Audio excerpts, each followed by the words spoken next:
ಜಯಪ್ರಕಾಶ್ ನಾಗ್ತಿಹಳ್ಳಿಯವರ ಮಾರ್ಗದರ್ಶನದಲ್ಲಿ ನಾವು 3 ದಿನದ ಕಮ್ಯುನಿಕೇಶನ್ ಕ್ಯಾಂಪ್ ಅಂತ ನಾವು the school of ancient wisdom, ಪ್ರಾಚೀನ ಜ್ಞಾನದ ಶಾಲೆಯಲ್ಲಿ ನೀವು ಆಯೋಜನೆ ಮಾಡಿದ್ರಿ ಸರ್. ನಮ್ಮ ಸ್ನೇಹಿತರು 20 ಜನ 20 ಅಂಶಗಳಿಗೆ ಅಲ್ಲಿಗೆ ಅವತ್ತು ನಾವು ಎಲ್ಲರೂ ಜಾಯ್ನ್ ಆಗಿದ್ವಿ. ಆ ಪ್ರಾಚೀನ ಜ್ಞಾನದ ಶಾಲೆಯಲ್ಲಿ ಆ ಒಂದು ವಾತಾವರಣ, ನಾವೇನ್ ನೈಸರ್ಗಿಕ ತಾಣ ಅಂತೀವಲ್ಲ, ಆ ವಾತಾವರಣದಲ್ಲಿ ನಮ್ಮದು ಒಂದು ವಿಶೇಷತೆನೆ, ನಮ್ಮ ಜೀವನ ಕೌಶಲ್ಯಗಳಿಗೆ ಅಲ್ಲಿ ಅನುಭವನ ಪಡಿತಾ ಹೋಗ್ತೀವಿ.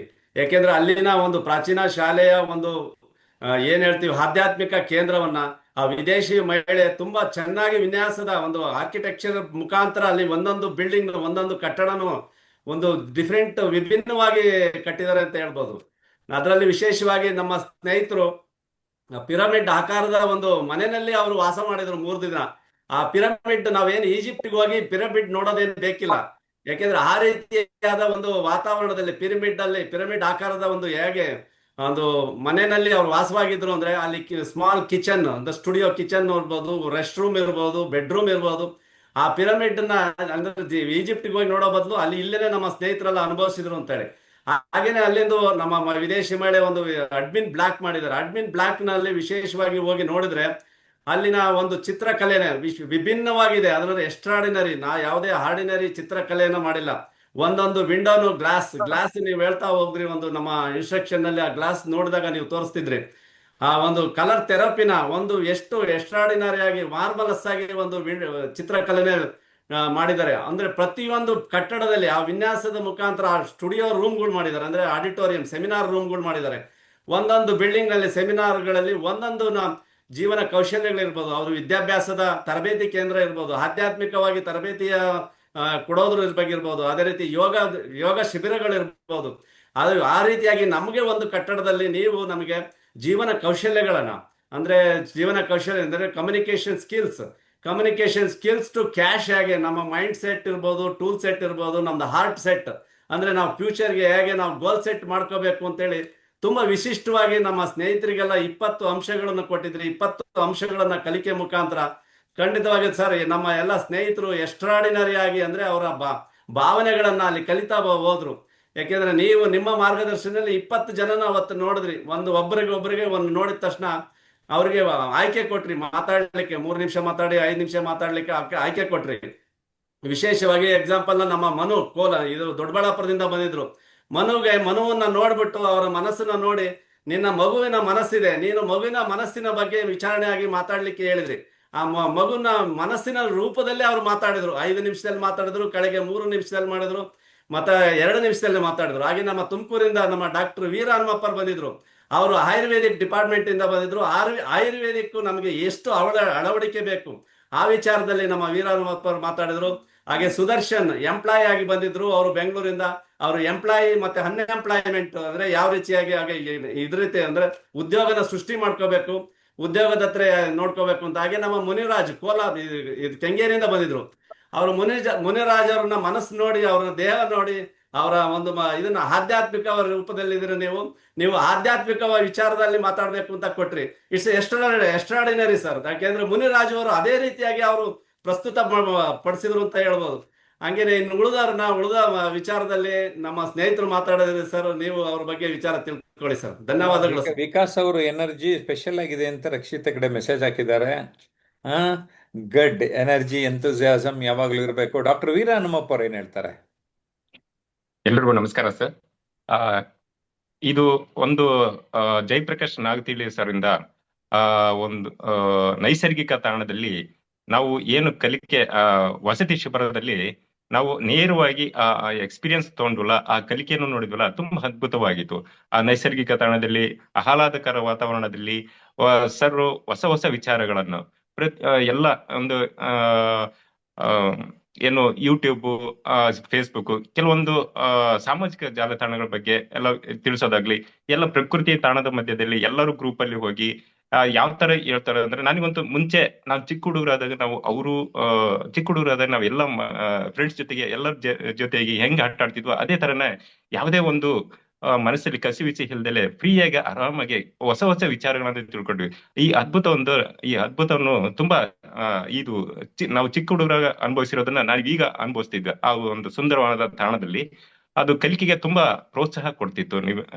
ಸರ್ ಒಂದು ನೇತೃತ್ವದಲ್ಲಿ ಆ ಒಂದು ಅವರು ಹೇಳೋ ಒಂದು ರೀತಿ, ಅವರ ಒಂದು ಮಾರ್ಗದರ್ಶನದಲ್ಲಿ ತುಂಬಾ ನಮಗೆ ಒಂದು ಕಲಿಯೋದಕ್ಕೆ ತುಂಬಾ ಪ್ರೋತ್ಸಾಹ ಸಿಗ್ತಾ ಇತ್ತು ಅಂತ ಆ, ಹೇಳೋದಕ್ಕೆ ಇಷ್ಟಪಡ್ತೀನಿ ಸರ್. Thank you sir.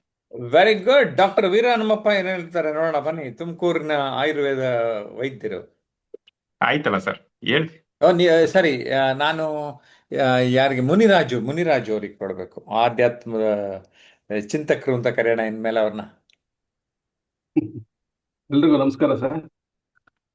ನಾನು ಆ, ಈ ಒಂದು ಕಾರ್ಯಕ್ರಮಕ್ಕೆ ಅಟೆಂಡ್ ಆಗಿದ್ದಂಥ ಜಾಗ ತುಂಬಾ ನನಗೆ ಅದ್ಭುತ ಅನ್ನಿಸ್ತು ಸರ್. ಅಲ್ಲಿನ ವಾತಾವರಣ ಆಗ್ಬೋದು, ಅಲ್ಲಿನ ಪ್ರಕೃತಿ ಸೌಂದರ್ಯ ಆಗ್ಬೋದು, ಅದೇ ಕಲಿಕೆಗೆ ವಾತಾವರಣನೇ ಮುಖ್ಯ ಅನ್ನೋದು ನನ್ನ ಅಭಿಪ್ರಾಯ ಸರ್. ಅಲ್ಲಿ ಏನು ನಮಗೆ ಬೇಜಾರಾಗದಂತೆ, ಯಾವುದಕ್ಕೂ ಕೊರತೆ ಇಲ್ಲದಂತೆ ಒಂದು ಊಟ ಆಗ್ಬೋದು, ಅಲ್ಲಿನ ವಾಸ್ತವ್ಯ ಕೂಡ ತುಂಬಾ ಚೆನ್ನಾಗಿತ್ತು ಸರ್. ಆಮೇಲೆ ಅಲ್ಲಿ ಬಂದಿದ್ದಂಥವ್ರು ಆ ಎಲ್ಲರೂ ಕೂಡ ಬದಲಾವಣೆ ಆದ್ರು. ಎಲ್ಲರೂ ಬಂದದ್ದಕ್ಕಿಂತಲೂ ಕೊನೆ ಬರ್ಬೇಕಾದ್ರೆ 3 ದಿನಕ್ಕೂ 3 ದಿನ ಹಂತ ಹಂತವಾಗಿ ಬದಲಾವಣೆ ಹೊಂದಿದ್ರಲ್ಲಿ. ನೀವು ಹೇಳ್ಕೊಟ್ಟಂತ ರೀತಿ ಅಲ್ಲಿ ನಮ್ಗೆ ಬೇಸಿಕ್ ಆಗಿ ನಮ್ಗೆ ಏನು ಪ್ರಾರಂಭ ಮಾಡಬೇಕು ಅನ್ನೋದನ್ನ ಒಂದು ಟೆಕ್ನಿಕಲ್ ಆಗಿ ಮೈಕ್ ಹಿಡಿಯೋದ್ರವಿಂದ ನಿಲ್ಲೋದ್ರವಿಂದ, ಮತ್ತೆ ನಮ್ಮ ಭಾವನೆಗಳು, ನಮ್ಮ ಮುಖದ ಲಕ್ಷಣಗಳು ಹೆಂಗೆ ಜನರ ಮುಂದೆ ವ್ಯಕ್ತಪಡಿಸ್ಬೇಕು ಅನ್ನೋದನ್ನ ನಾವು ತುಂಬಾ ಚೆನ್ನಾಗಿ ಕಲಿಸ್ಕೊಟ್ರಿ. ಅಲ್ಲಿ ಪ್ರತಿಯೊಬ್ಬರು ವಿಚಾರಗಳನ್ನ ಒಬ್ಬೊಬ್ರು ಒಂದು ವಿಭಿನ್ನವಾಗಿ ವ್ಯಕ್ತಪಡಿಸಿದ್ರು. ಆಮೇಲೆ ಬಂದಂತ ಸಾಧಕರು ಕೂಡ, ಅಲ್ಲಿ ಬಂದಂತ ಗೆಸ್ಟ್ಗಳು ಅವರು ಕೂಡ ನಮಗೆ ತುಂಬಾ ವಿಚಾರಗಳನ್ನು ತಿಳಿಸಿದ್ರು. ನಮಗೂ ಕೂಡ ಅವರನ್ನು ನೋಡಿದಾಗ ಏನೋ ಒಂದು ನಮ್ಮ ಮೇಲೆ ಬದಲಾವಣೆ ಆಯ್ತು, ಮತ್ತೆ ಮಾಡ್ಕೊಳ್ಬೇಕು ಅಂತ ಒಂದು ಭಾವನೆ ಕೂಡ ನಮಗೆ ಬಂತು ಸರ್. Very good. ಸಿದ್ದಣ್ಣ ಅವರೇ, ತಮ್ಗೆ ಹೇಗೆ ಅನ್ನಿಸ್ತು? ಎಲ್ಲರಿಗೂ ನಮಸ್ಕಾರ. ನಮಸ್ಕಾರ ಸರ್. ಒಂದು ಆತ್ಮೀಯ ವೀಕ್ಷಕರೇ, ನಾವು ಇದೇ ತಿಂಗಳು ದಿನಾಂಕ 17, 18, 19ರಂದು ಸುಂದರ ಒಂದು ಆಧ್ಯಾತ್ಮಿಕ ಕೇಂದ್ರವಾದ the school of ancient wisdom ನಲ್ಲಿ ಶ್ರೀಯುತ ಜಯಪ್ರಕಾಶ್ ನಾಗತಿಹಳ್ಳಿ ಸರ್ ಅವರು ಏರ್ಪಡಿಸಿದ್ದ ಒಂದು 3 ದಿನಗಳ ರೆಸಿಡೆನ್ಷಿಯಲ್ ಕಮ್ಯುನಿಕೇಶನ್ ಕ್ಯಾಂಪು ತುಂಬಾ ಯಶಸ್ವಿಯಾಯಿತು ಅಂತ ಹೇಳ್ತೀನಿ. ನಾನು ಕೂಡ ಅದರಲ್ಲಿ ಭಾಗವಹಿಸಿದ್ದು ನನಗೆ ಸಾಕಷ್ಟು ಕಲಿಯಲು ಅವಕಾಶ ದೊರಕಿತ್ತು. ನಾನು ಅಲ್ಲಿ ಮುಖ್ಯವಾಗಿ ಪಬ್ಲಿಕ್ ಸ್ಪೀಕಿಂಗ್ ಬಗ್ಗೆ ಕಲಿಯಲು ಹೋಗಿದ್ದೆ. ಅಲ್ಲಿ ನಮಗೆ ಒಂದು ಸರ್ವತೋಮುಖ ಅಭಿವೃದ್ಧಿಗೆ ನೆರವಾಗುವ ಹಾಗೆ ಶಿಬಿರವನ್ನು ಸರ್ ನಡೆಸಿಕೊಟ್ರು. ಮೊದಲನೇ ದಿನ ಒಂದು ಇದ್ದ ಭಯ, ಆತಂಕ, ಆತ್ಮವಿಶ್ವಾಸದ ಒಂದು ಕೊರತೆ ಕೊನೆಯ ದಿನದ ಹೊತ್ತಿಗೆ ಮಾಯವಾಗಿತ್ತು. ಕಾರಣ ಇಷ್ಟೇ, ಜಯಪ್ರಕಾಶ್ ನಾಗತಿಹಳ್ಳಿ ಸರ್ ನಮಗೆ ಹೆಚ್ಚು ಅಲ್ಲಿ ಮಾತನಾಡಿಸ್ತಿದ್ದರು ಮತ್ತು ನಮ್ಮ ಒಂದು ಮಾತಿನಲ್ಲಿ ಏನಾದರೂ ವ್ಯತ್ಯಾಸಗಳಿದ್ದರೆ ಅದನ್ನು ಅಲ್ಲಿಯೇ ಒಂದು ತಮ್ಮ ಒಂದು ಮಾತಿನ ಶೈಲಿಯ ಮೂಲಕ ಅವರು ತಿದ್ದಿ ಹೇಳುತ್ತಿದ್ದರು. ಮೊದಲ ದಿನ ನಮ್ಮ ಒಂದು ಪರಿಚಯದ ಮುಖಾಂತರ ಪ್ರಾರಂಭವಾಗಿ ಪ್ರತಿದಿನ ಏನಾದರೂ ಒಂದು ಆಬ್ಜೆಕ್ಟಿವ್ಸು, ಆಕ್ಟಿವಿಟೀಸು ಮತ್ತೆ ನೀಡುವ ಮೂಲಕ ನಮ್ಮಲ್ಲಿ ಆತ್ಮವಿಶ್ವಾಸವನ್ನು ಮೂಡುವ ಹಾಗೆ ಮಾಡುತ್ತಿದ್ದರು.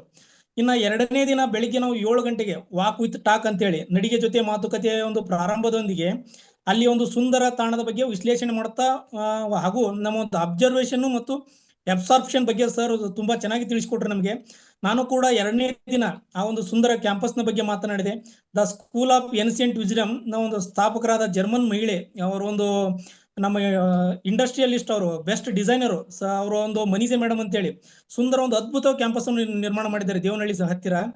ಆ ಒಂದು ಕ್ಯಾಂಪಸ್ ಸುಂದರವಾಗಿದೆ. ಮತ್ತೆ ಮುಂದುವರೆದ 3 ದಿವಸನೂ ಕೂಡ ಸರ್ ನಮಗೆ ಒಂದು ತಮ್ಮ ಕೃತಿಗಳಾದ ಒಂದು ಸಾಹಿತ್ಯ ಚಂದನ ಮತ್ತು ವ್ಯಕ್ತಿತ್ವ ಚಂದನ ಒಂದು ಪುಸ್ತಕದಲ್ಲಿ ಸಾಹಿತಿಗಳ ಬಗ್ಗೆ ಹಾಗೂ ಧೀಮಂತ ವ್ಯಕ್ತಿಗಳ ಬಗ್ಗೆ ತಾವು ಸಂದರ್ಶನ ಮಾಡಿದ್ದರ ಬಗ್ಗೆ ನಮಗೆ ಒಂದು ಓದಿಕೊಂಡು ಬರಲು ಹೇಳುತ್ತಿದ್ದರು. ಆ ಒಂದು ನೆಕ್ಸ್ಟ್ ಡೇ ಅದನ್ನು ನಾವು ನಮ್ಮ ಮಾತಿನ ಒಂದು ಶೈಲಿಯಲ್ಲಿ ನಾವು ಸರ್ಗೆ ಹೇಳುತ್ತಿದ್ದೆವು, ವ್ಯಕ್ತಪಡಿಸ್ತಿದ್ವಿ. ಅದೇ ತರ ಮುಂದೆ ನಮಗೆ ಕೊನೆಯ ದಿನ ನನಗೆ ಬಂದ ಒಂದು ವಿಷಯ, ಮೋದಿ ಕುರ್ತಾದ ಬಗ್ಗೆ ಸರ್ ಮಾತನಾಡಲು ಕೊಟ್ಟಿದ್ದರು. ಅದರ ಒಂದು ನಾನು ಅಲ್ಲಿ ಮೋದಿ ಕುರ್ತಾದ ಒಂದು ಪರಿಚಯ ಮತ್ತು ಹಿನ್ನೆಲೆ ಬಗ್ಗೆ ನಾನು ಮಾತನಾಡಿದೆ. 3 ದಿನಗಳು ಕೂಡ ಅಲ್ಲಿ ಒಂದು ದಿನಾಲೂ ಒಂದೊಂದು ಯಾರಾದ್ರೂ ಒಂದು ಸಂಪನ್ಮೂಲಗಳ ವ್ಯಕ್ತಿಯನ್ನು ಕರೆಸಿ ಸರ್ ಮಾರ್ಗದರ್ಶನ ಮಾಡಿಸ್ತಿದ್ರು. ಮುಖ್ಯವಾಗಿ ಮೊದಲನೇ ದಿನ ಶಂಕರ್ ಕುಲಕರ್ಣಿ ಸರ್ ಅವರು ಬಂದಿದ್ರು. ತಮ್ಮ ಒಂದು ಮಾತಿನ ಕಲೆಯ ಮತ್ತು ಹಣಕಾಸಿನ ಬಗ್ಗೆ ನಮಗೆ ಸಾಕಷ್ಟು ಜ್ಞಾನವನ್ನು ತಿಳಿಸಿಕೊಟ್ರು.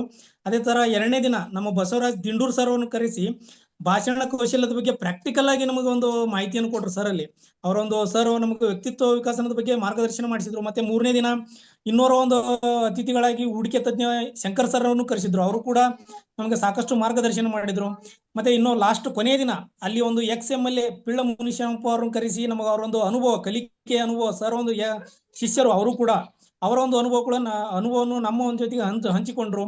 ಮತ್ತೆ ಒಟ್ಟಿನಲ್ಲಿ ಹೇಳ್ಬೇಕಂದ್ರೆ 3 ದಿನಾಲೂ ನಮಗೆ ಅಲ್ಲಿ ಒಂದು ಒಳ್ಳೆಯ ಊಟ, ಉಪಚಾರ, ವಸತಿ ಸೌಲಭ್ಯವನ್ನು ಅಚ್ಚುಕಟ್ಟಾಗಿ ಸರ್ ನಮಗೆ ನೀಡಿದ್ದರು. ಒಟ್ಟಿನಲ್ಲಿ ಅಲ್ಲಿ ಒಂದು ಮತ್ತೆ ಸರ್ ಜಯಪ್ರಕಾಶ್ ಸರ್ ಅವರ ಒಂದು ಧರ್ಮ ಪತ್ನಿಯ ಕೂಡ ತರಬೇತಿಯಲ್ಲಿ ನಮಗೆ ಕಲಿಯಲು ಎಲ್ಲ ರೀತಿಯ ಒಂದು ಪ್ರೋತ್ಸಾಹ ನೀಡಿದ್ದು. ಈ ಒಟ್ಟಿನಲ್ಲಿ ಹೇಳ್ಬೇಕಂದ್ರೆ ಅಲ್ಲಿ ಭಾಗವಹಿಸಿರುವ ಒಂದು ಎಲ್ಲ ಶಿಬಿರಾರ್ಥಿಗಳು ಕೊನೆಯ ಒಂದು ದಿನದವರೆಗೆ ಆತ್ಮೀಯ ಸ್ನೇಹಿತರಾಗಿದ್ದರು ಮತ್ತು ಎಲ್ಲರೂ ತಮ್ಮ ತಮ್ಮ ಒಂದು ಜ್ಞಾನದೊಂದಿಗೆ ಉತ್ತಮವಾಗಿ ಎಲ್ಲ ಒಂದು ಸ್ಪರ್ಧೆಗಳಲ್ಲಿ ಭಾಗವಹಿಸಿ ಯಶಸ್ವಿ ಆಗಿದರು ಹಾಗೂ ಆತ್ಮವಿಶ್ವಾಸದೊಂದಿಗೆ ಎಲ್ಲರೊಂದಿಗೂ ಬೆರೆತು ತಮ್ಮ ಒಂದು ಕಲಿಕೆಯನ್ನು ಸಂಭ್ರಮಿಸಿದ್ರು ಅಂತ ಹೇಳ್ತೀನಿ ಸರ್. ಧನ್ಯವಾದಗಳು sir. Very good Siddanna. Yes, Lakshmikanth Kolar. ನಮಸ್ತೆ ಸರ್. ನಮಸ್ತೆ. ನಿಮ್ಮ ಮಾರ್ಗದರ್ಶನದಲ್ಲಿ ಕಮ್ಯುನಿಕೇಶನ್ ಕ್ಯಾಂಪ್ ಅದ್ಭುತವಾಗಿ ಮೂಡಿ ಬಂದಿದೆ ಸರ್. ಪ್ರತಿಯೊಬ್ಬರು ಅಲ್ಲಿ ಪಾರ್ಟಿಸಿಪೇಟ್ ಮಾಡಿರೋರಿಗೆ ಮೊದಲಾಗಿ ಅಭಿನಂದನೆ ಸಲ್ಲಿಸ್ತಾ ಇದೀನಿ ಸರ್. ಯಾಕಂದ್ರೆ ಪ್ರತಿಯೊಬ್ಬರು ಒಂದು ಅವರ ಸಾಮರ್ಥ್ಯ ಮೀರಿ ಹೆಚ್ಚು ಜ್ಞಾನ ಒಂದು ಹೊರ ಹೊಮ್ಮಿದ್ದಾರೆ ಸರ್ ಆ ಕ್ಯಾಂಪ್ ಅಲ್ಲಿ. ಯಾಕಂದ್ರೆ ನೀವು ಮಾಡ್ಕೊಟ್ಟಿರೋ ಎನ್ವೈರನ್ಮೆಂಟ್ ಅಲ್ಲಿ ನೀವು ನೀಡಿದ ಟೆಕ್ನಿಕ್ಸ್ ಆಗ್ಲಿ, ರೈಟಿಂಗು, ರೀಡಿಂಗು, ಪ್ರಾಕ್ಟೀಸ್ ಸೆಕ್ಷನ್ ಈ ಮುಖಾಂತರ ಪ್ರತಿಯೊಬ್ರು ಅವ್ರು ಮೀರಿದ ಸಾಮರ್ಥ್ಯವನ್ನು ವ್ಯಕ್ತಪಡಿಸಿ ಅವರ 3 ದಿನದಲ್ಲೇ ಅವರ 3 ವರ್ಷದ ಅನುಭವ ಅಷ್ಟು ಜ್ಞಾನವನ್ನು ಪಡೆದಿದ್ದಾರೆ. ಆಮೇಲೆ ಏಷ್ಯನ್ ಮ್ಯೂಸಿಯಂ ಅಲ್ಲಿ ಆರ್ಗನೈಸ್ ಮಾಡಿದ್ದು ಉತ್ತಮ ಎನ್ವಿರಾನ್ಮೆಂಟ್ ಇತ್ತು, ಉತ್ತಮ ಊಟ ಇತ್ತು, ಉತ್ತಮ ವಸತಿ ಇತ್ತು. ಇವೆಲ್ಲರ ಮಧ್ಯದಲ್ಲಿ ನಿಮ್ಮ ಅನುಭವದಿಂದ ಪ್ರತಿಯೊಬ್ಬರು ಹೆಚ್ಚು ಜ್ಞಾನ ಪಡೆದು ಅವರ ಜೀವನದಲ್ಲಿ ಹೆಚ್ಚು ವಿದ್ಯೆ ಪಡೆದಿದ್ದಾರೆ ಅಂತ ಹೇಳ್ತಾ ಇದೀನಿ ಸರ್. ಧನ್ಯವಾದ. Thank you very much. ಸ್ನೇಹಿತರೆ, ನೀವು ನೋಡಿದ್ರಿ, ಎಲ್ಲರನ್ನು ಗಮನಿಸಿದ್ರಿ. ಯಾವ ಹಂತದಲ್ಲಿರ್ತಾರೆ ಅಲ್ಲಿಂದ ನೆಕ್ಸ್ಟ್ ನಮ್ದು ಆ ಥರದ ಒಂದು ಸ್ಟ್ರಾಟಜಿ. ಯಾವುದೋ ಒಂದು ಲೆವೆಲ್ ಇರ್ತಾರೆ, ಅಲ್ಲಿಂದ ನೆಕ್ಸ್ಟ್ ಲೆವೆಲ್ಗೆ ತೊಗೊಂಡೋಗೋದು ನಮ್ಮ ವರ್ಕ್ಶಾಪ್ಗಳ ಗುರಿ. ಆಫ್ಲೈನ್ ವರ್ಕ್ಶಾಪ್ತು ಆನ್ಲೈನ್ ಆ್ಯಂಡ್ ಆಫ್ಲೈನ್ ಎರಡೂ ಅವಕಾಶಗಳನ್ನು ಕೊಡ್ತಾ ಇರ್ತೀವಿ. 9341259267ಗೆ ಕರೆ ಮಾಡಿದ್ರೆ ನಿಮಗೆ ಮಾಹಿತಿ ಸಿಗ್ತದೆ. ನಮ್ಮ ಮುಂದಿನ ಕಾರ್ಯಕ್ರಮ 1 ದಿನದ ಪಬ್ಲಿಕ್ ಸ್ಪೀಕಿಂಗ್ ಕಾರ್ಯಾಗಾರ. Hotel springs, Bengaluru, JC road, Urvashi theatre ಬಳಿ ಒಂದು 3 ಸ್ಟಾರ್ ಹೋಟೆಲ್ ಇದೆ. ಅಲ್ಲಿ ಬೆಳಿಗ್ಗೆ 9:30ಯಿಂದ ಸಂಜೆ 6:30ವರೆಗೆ ನಾವು ಈ ಕಾರ್ಯಾಗಾರವನ್ನು ಮಾಡ್ತಾ ಇದ್ದೇವೆ. ನಿಮಗೆ ಆ ಥರ ಕಾರ್ಯಾಗಾರ ಬರಬೇಕು ಅಥವಾ ಮುಂದೆ ನಾವು ಅನೌನ್ಸ್ ಮಾಡಿದಾಗ 3 ಡೇಸ್ ಕ್ಯಾಂಪ್ ಬೇಕು ಅಂದರೆ ನಮ್ಮ ಜೊತೆ ಅಸೋಸಿಯೇಟ್ ಆಗಿರಿ. ನಮ್ಮ ಕಚೇರಿಗೆ ಈಗಲೇ ಕಾಲ್ ಮಾಡಿ. ಒಳ್ಳೆಯದಾಗಲಿ. ಜೊತೆಗೆ ಜಯಪ್ರಕಾಶ್ ನಾಗ್ತಿಹಳ್ಳಿ ಮತ್ತು ಟ್ರಾನ್ಸ್ಮಿಷನ್ ಅನ್ಲಿಮಿಟೆಡ್ ಯೂಟ್ಯೂಬ್ ಚಾನಲ್ ಅಂತೂ ಸಬ್ಸ್ಕ್ರೈಬ್ ಮಾಡೋದು